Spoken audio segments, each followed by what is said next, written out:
అందరికీ నమస్కారం. ఈపీఎఫ్ఓ ఉద్యోగులకు సంబంధించి ప్రతి అంశంపై మన ఛానల్లో సపోర్ట్గా వీడియోస్ వస్తాయి. తప్పకుండా సబ్స్క్రైబ్ చేసుకోండి. వీడియోస్ మాత్రం లైక్ చేస్తూ ఉండండి. ఇక కేంద్ర ప్రభుత్వం ఈపీఎఫ్ఓ ఉద్యోగులకు సంబంధించి మరి అనేక సౌకర్యాలు కల్పించాలి.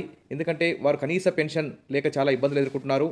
కనీస పెన్షన్ 7,500 పెంచడానికి మరి సుముఖంగా ఉన్నట్టు ఇక్కడ న్యూస్ అయితే చూస్తున్నాం. మరి పెన్షన్దారులకు శుభవార్తని న్యూస్ అయితే వచ్చింది. ప్రభుత్వ పరిశీలనలో మరి కనీస పెన్షన్ 7,500కు పెంచడానికి రెడీగా ఉన్నట్లు ఇక్కడ సానుకూల సూచనలు అయితే కనిపిస్తున్నాయి. ఇక ఈపీఎఫ్ఓ చందాదారులకు త్వరలో ప్రభుత్వం శుభవార్త చెప్పనున్నారు.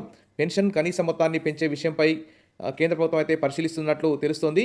ప్రస్తుతం మినిమం పెన్షన్ ₹1,000గా ఉంది. దీన్ని 7,500కు పెంచాలన్న డిమాండ్ అయితే చాలా కాలంగా ఉంది. ప్రస్తుతం పెరిగిన ధరలకు అనుగుణంగా మరి ఇప్పుడు ద్రవ్యోల్బణం బాగా పెరిగింది కాబట్టి కనీస పెన్షన్ 10,000కు పెంచాలి. మరి కనీస పెన్షన్ను 7,500 పెంచాలన్న ప్రతిపాదన అయితే పరిశీలనలో ఉందని సంబంధిత వర్గాలు అయితే చెప్తున్నాయి. మరి ఎన్నోసార్లు సిబిటి మీటింగ్ జరిగింది, పార్లమెంటు సమావేశాలు, కేబినెట్ సమావేశాలు జరిగాయి. మరి ఈపీఎఫ్ఓ ఉద్యోగులకు సంబంధించి యూనియన్లు కూడా డిమాండ్ అయితే పెట్టాయి. కనీస పెన్షన్ 10,000కు పెంచాలని, కొన్ని సంఘాలు 7,500 పెంచాలని డిమాండ్ అయితే పెట్టాయి.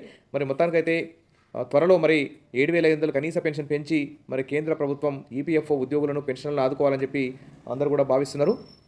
మరి చాలా కాలంగా కార్మిక సంఘాలు కనీస పెన్షన్ పెంచాలని డిమాండ్ అయితే చేస్తున్నాయి.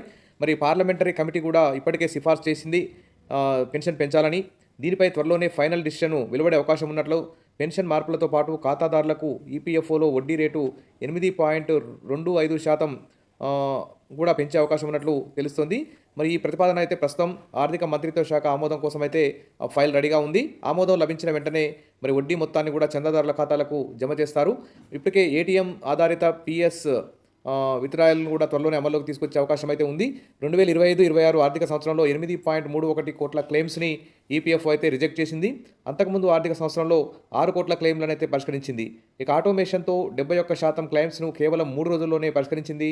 నిలిచిపోయిన ఈపీఎఫ్ఓ ఖాతాలను తిరిగి మరి యాక్టివేట్ చేసేందుకైతే ఈపీఎఫ్ఓ ఈ ప్రాప్తి పేరుతో ఒక కొత్త ప్లాట్ఫామ్ కూడా తీసుకొచ్చింది. ఆధార్ను ఉపయోగించి వినియోగదారులు తమ పాత ఖాతాలను సులభంగా అనుసంధానించేందుకు ఈ పోర్టల్ అయితే ఉపయోగపడుతుంది.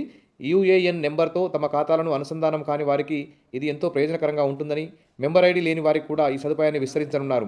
ఈ విధంగా ఈపీఎఫ్ఓ ఉద్యోగులకు సంబంధించి పెన్షన్లకు సంబంధించి కనీస పెన్షన్ 7,500కు వెంటనే పెంచాలని ఈపీఎఫ్ఓ ఉద్యోగులు, పెన్షన్లందరూ కూడా డిమాండ్ అయితే చేస్తున్నారు. యూనియన్లు కూడా డిమాండ్ చేస్తున్నాయి.